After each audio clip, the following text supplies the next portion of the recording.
हैदराबाद गॅझेटला आव्हान देणारी जनहित याचिका फेटाळली आहे।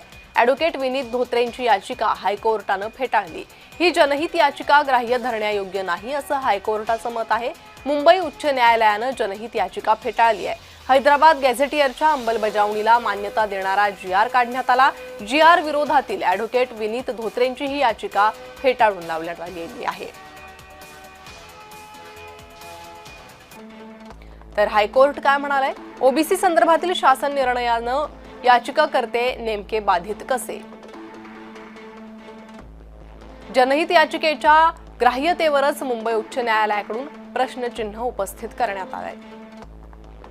शासनाच्या निर्णयामुळे अनुसूचित जातींमधील कोणीच बाधित नाही। जनहित याचिकेच्या माध्यमातून प्रत्येक गोष्टीला आव्हान दिलं जाऊ शकत नाही। योग्य त्या खंडपीठाकडे रीट याचिका दाखल करण्याची याचिकाकर्त्यांना मुभा।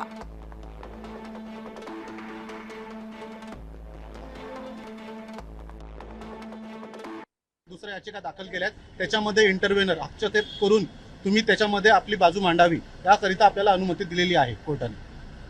PILचं काय झालं सर? PIL मध्ये कोर्ट काय म्हटलंय, करून ती जनहित याचिका इथे लागू पडत नाही। तुमचं वैयक्तिक जे अधिकार आहेत, राईट आहे, तुमचं काय झालेलं आहे GR मुळे अफेक्ट झालंय ते तुम्ही एक रिट पिटिशन मध्ये चॅलेंज करायला पाहिजे होतं, किंवा ज्या दुसऱ्या याचिका आहेत रिट पिटिशन्स आहेत त्याच्यामध्ये तुम्ही तुमची बाजू मांडायला पाहिजे।